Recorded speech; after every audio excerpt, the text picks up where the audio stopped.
Olá pessoal, aqui é Felipe Pires e essa é a nossa quarta aula dando prosseguimento ao nosso curso.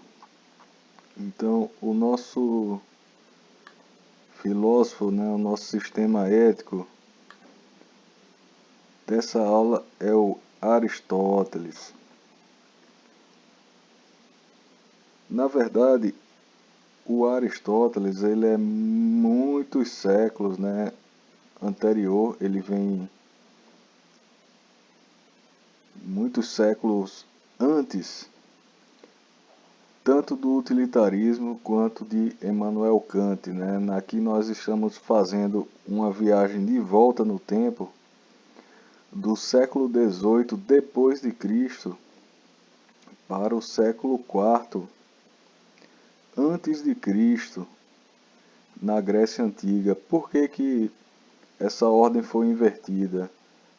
Eu segui a ordem que o Michael Sandel ele coloca no livro dele, Ele na verdade ele não estabelece o seu curso por ordem cronológica, mas sim por uma espécie de ordem lógica dos assuntos que ele vai abordando. E eu não quis interferir nessa ordem para não confundir vocês. Mas por outro lado foi até interessante porque o que nós podemos ver, o que nós veremos é que a ética antiga, ou seja, da qual Aristóteles faz parte, pelo menos a ética grega antiga, ela não se situa assim nem do lado da deontologia, digamos assim, nem do lado da teleologia ou do consequencialismo, mas se situa no meio, digamos assim, Ela é uma ética tanto deontológica quanto consequencialista. Poxa, mas como é que isso funciona? Nós vamos ver mais para frente. Primeiro,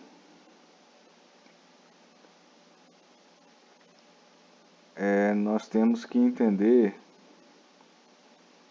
que para Aristóteles, o ser humano, a principal característica dele é que ele é um ser racional. O ser humano, ele define o ser humano como um animal racional, e é uma definição que já é dada anteriormente pelos gregos. Mas, veja bem, o ser humano é um animal racional em que tudo o que ele faz, toda a ação humana, veja aqui, nós temos essas setinhas indicando várias ações humanas, e cada ação que o homem faz, ele faz visando um determinado bem. Aí uma vez um aluno questionou, nem sempre. Às vezes faz buscando o mal, só que ele não vai fazer buscando o mal para ele mesmo, Ele vai fazer talvez buscando o mal para os outros. Ele vai fazer, Nós vamos fazer, vamos agir, de acordo com o que acreditamos que é um bem para nós. Muitas vezes, digamos assim, o bem, ele não é um bem em si mesmo. Nós buscamos um bem, digamos assim, aqui no canto, Eu vou dizer, eu ajo buscando esse bem, visando um outro bem que venha na frente, Digamos que aqui eu vise um outro bem. É como se, digamos assim, eu quisesse, vou dar um exemplo, um carro. Então eu trabalho, digamos assim, para conseguir um bem, que é o dinheiro, que eu acredito que é um bem para mim, para com esse dinheiro eu comprar um carro, Só que Aristóteles vai dizer que todos esses bens que o homem busca, eles vão convergir, em última instância, para um único bem. Que esse bem, sim, ele sim, ele não visa nenhum outro bem, ele tem fim em si mesmo, né? Ou seja, você não quer ele para obter um outro bem, você quer ele por ele mesmo, né? E esse sumo bem, para Aristóteles, é a felicidade. Ou seja, aqui nós já podemos caracterizar a ética de Aristóteles como uma ética das consequências, né? Uma ética teleológica, ou seja, de finalidade, e também uma ética eudaimônica, ou seja, que busca a felicidade, né? Cujo objetivo é felicidade. Então se chama ética eudaimônica, que vem do grego eudaimonia. Muito bem, vamos pensar no seguinte. Aristóteles, deixa eu tentar uma coisa aqui, né? Ótimo. Eu vou aumentar aqui para ter uma tela em branco e vou explicar umas coisas para vocês. Veja, Aristóteles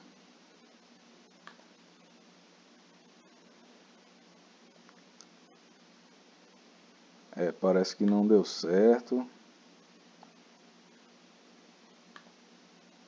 porque a caneta que eu queria não está aparecendo, mas vamos ver aqui. Aqui não deu certo, então eu vou só explicar mesmo. Vou colocar aqui. Aristóteles, ele foi discípulo de um cara chamado Platão, que foi discípulo de um cara chamado Sócrates. Isso tudo no século IV a.C., na cidade de Atenas, da Grécia Antiga, né? Sócrates, ele tinha, digamos assim, podemos dizer que a ética de Sócrates é uma ética dos princípios, mas ao mesmo tempo das consequências. Vamos entender por quê. O Sócrates, ele se contrapunha na época a um grupo de professores, digamos assim, chamados os sofistas. Quem eram os sofistas, né? Os sofistas eram professores de retórica, ou seja, eles ensinavam as pessoas, geralmente filhos de nobres, né, de pessoas com muito dinheiro, a falar bem, a defender as suas ideias, né, falando de uma forma bonita e bela que convencesse, e principalmente que convencesse as outras pessoas, né?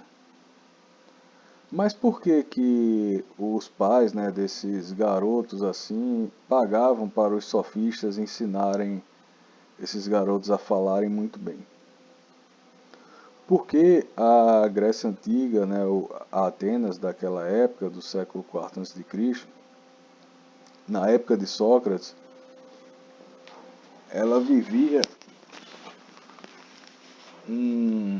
uma forma de governo chamada democracia, que na época era uma democracia muito diferente da nossa, né? Atenas foi o berço da democracia. E essa democracia, as leis eram feitas num lugar chamado a Assembleia, ou seja, a Eclésia. Eles chamavam Eclésia, né? Nós podemos chamar de Assembleia. Então, ali, antes de se votar determinadas leis, os oradores discursavam, defendendo determinadas ideias, se as pessoas deveriam aceitar ou não, concordar ou não com determinadas leis, digamos assim, como é que as pessoas deveriam votar. E aí a ideia é que esses garotos, né, fizessem parte dessa assembleia e, digamos, discursassem ali para o povo, né, todos os gregos livres, digamos assim, homens e livres, eles podiam participar dessa assembleia. Então, por que que esses garotos iriam discursar? Para defender, digamos assim, aqueles interesses, né, que eram seus interesses pessoais ou de suas famílias, digamos assim. Então, o que é que ficava de fora dessa história toda? Justamente a verdade. Digamos assim, podemos dizer que os sofistas, né, eles ensinavam, digamos assim, a você defender os dois lados de uma ideia. Digamos assim, vou dar um exemplo. Estava se decidindo ali se Atenas iria entrar numa determinada guerra. A depender dos interesses de uma família, o representante daquela família iria ali convencer as pessoas de que a cidade deveria ou não entrar na guerra. Ele poderia convencer, a depender do seu interesse, tanto para entrar quanto para não entrar. O que é que isso leva? Que muitas vezes ele ali estava mentindo, né, mas dando um verniz de verdade. Digamos que a cidade de Atenas ela não tivesse condições, né, digamos assim, condições do seu próprio exército de entrar nessa guerra, mas que aquela família, por exemplo, fosse uma família que vendia armas, digamos assim. Claro que não era assim que funcionava na época, né? Mas vamos dar esse exemplo. Ou então que ia vender, digamos assim, mais produtos, né, para abastecer aqueles soldados. Então, eles tinham interesse que a cidade entrasse na guerra para vender mais. Então, aquela pessoa, aquele representante ia lá convencer os outros. Só que muitas vezes ele estava mentindo. E Sócrates percebeu que essa ação é mentirosa, né? Que muitas vezes é o que nós percebemos na nossa política também, né? Nós percebemos isso claramente.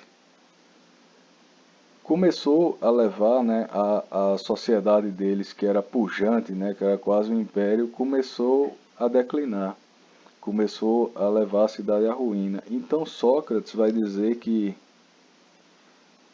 vai defender a verdade, né, como base da ação.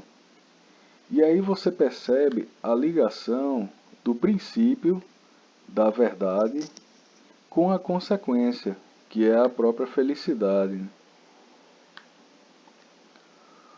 Ou seja, é só o princípio correto que pode levar à consequência correta. Para os gregos, digamos assim, que todo o universo, digamos assim, o mundo, ele tinha uma determinada ordem, inclusive ética, né? Que o ser humano ele nascia por natureza destinado, né, já como se fosse, já trazia, né, em si vamos falar assim num termo de hoje, um determinado código, né, de como agir de acordo com a sua própria natureza, como agir de acordo com o bem. Então ele só poderia, digamos assim, obter uma consequência boa na vida, ser feliz, se ele agisse de acordo com aqueles princípios, né, com os quais ele nasceu para agir, digamos assim, se ele agisse de acordo com sua natureza. Então, esse modo de pensamento, ele vai passar de herança, né, de Sócrates para Platão, para Aristóteles. Platão também vai dizer a mesma coisa, né? Ele vai, num livro chamado República, onde um dos personagens ali, que o livro de Platão, ele é como se fosse uma pecinha de teatro com vários personagens. Então, um dos personagens, ele vai dizer que a pessoa injusta, né, que rouba, que trapaceia, que tudo, é ela que é feliz, né, porque ela faz a infelicidade dos outros e lucra, trapaceando os outros, etc. E Platão ali, né, através do personagem, já é um personagem Sócrates ali no livro de Platão, vai provar, né, tentar provar que na verdade, não é o injusto que é feliz, mas o justo é que é feliz, né? Ou seja, a justiça, como princípio, né, é o que vai levar o homem à felicidade, né? O justo é feliz. E Aristóteles, ele segue, que nem eu falei, ele herda esse tipo de pensamento e ele vai dizer o seguinte, ele não vai simplesmente dizer que é a verdade, como Sócrates, ou a justiça, né? Que justiça aqui em Platão é algo muito complexo que eu não vou entrar em detalhes nessa aula, mas o que, digamos assim, Aristóteles ele vai dizer que vai conduzir à felicidade, aqui esse solzinho aqui, é a felicidade, tá, pessoal? Vai ser algo chamado a virtude, arete para os gregos. Então, além de ser uma ética de finalidade teleológica, né, consequencialista, uma ética eudaimônica, a ética aristotélica, ela é uma ética das virtudes também, ali dentro daquilo, é uma ética tanto das virtudes, quanto também é uma ética de princípios, ao mesmo tempo, né?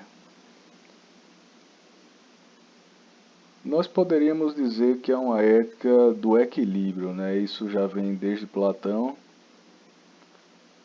E qual é o equilíbrio? Ele vai dizer que a virtude se encontra num meio termo entre dois extremos. Ou seja, a virtude se encontra entre dois vícios. Ele vai dizer que cada vício é um extremo, cada vício aqui é um extremo. Seja ele pelo excesso ou pela falta. Ou seja, um vício, né, ele é um excesso de algo que nós temos. Você tem algo em excesso ou você tem algo em falta. E que a virtude vem desse meio termo, ou seja, você ter um equilíbrio, uma harmonia, né, entre dois vícios. Mas vamos falar, tentar esmiuçar mais ainda essa ideia. Veja só. Uma virtude é uma predisposição para você agir de uma determinada maneira boa. E um vício é uma predisposição que você tem, que para Aristóteles não é natural, tá? Ela é adquirida. Mas você adquire uma predisposição para agir de uma maneira má. Seja qual for a situação que aparecer. Você não sabe qual é a situação que vai aparecer na sua vida. Porém, você já tem determinadas predisposições, segundo Aristóteles, para agir dessa ou de outra maneira. Então, como é que eu gosto de exemplificar, digamos assim, o que é uma virtude? Eu gosto de exemplificar através da virtude da coragem. O que é a coragem? A coragem é o meio termo, né, entre uma falta, que é a covardia, digamos assim, ou seja, a pessoa ser medrosa, e a temeridade, ou seja, aquela pessoa que tem uma ausência de medo tão grande que ele tende a agir de uma forma perigosa, né? Coloca, coloca a si mesmo, né, e aos outros em situações perigosas, né, temerárias. Então, A coragem, ela seria um equilíbrio, né? Um meio termo, uma harmonia entre a covardia e a temeridade, né? Então, por exemplo, se aparece uma determinada situação na sua vida, você vê aqui uma barata, faz de conta que isso é uma barata, né? Se você é uma pessoa covarde, você vai gritar, vai subir na cadeira, vai, né, fugir da barata e tal, né? Se você é uma pessoa temerária, você vai agir em relação à barata de uma forma que você vai lhe colocar em perigo, né? Eu não vou dar exemplos aqui que pode ser nojento na, no caso aqui, né? Eu não quero partir para despertar nojo em vocês, né? Mas aí, digamos assim que você é bastante corajoso. Você tem o meio termo, né, entre a covardia e a coragem, né, e a temeridade, né? Você tem a coragem, então você não vai fugir da barata, nem não sei o que, mas você vai enfrentar a situação, digamos assim, de uma maneira, ao mesmo tempo que não vai ser covarde, vai ter um certo grau de racionalidade ali, né? Digamos assim, talvez você pegue um chinelo e mate a barata, né? Você não vai entrar em contato com a sujeira da barata, apesar de não fugir dela e etc, né? E aí Aristóteles vai dizer que essas virtudes, né, elas vêm através do exercício, do hábito da pessoa, né? Como é que você adquire virtudes, né? Realizando, praticando, né? Digamos assim que você seja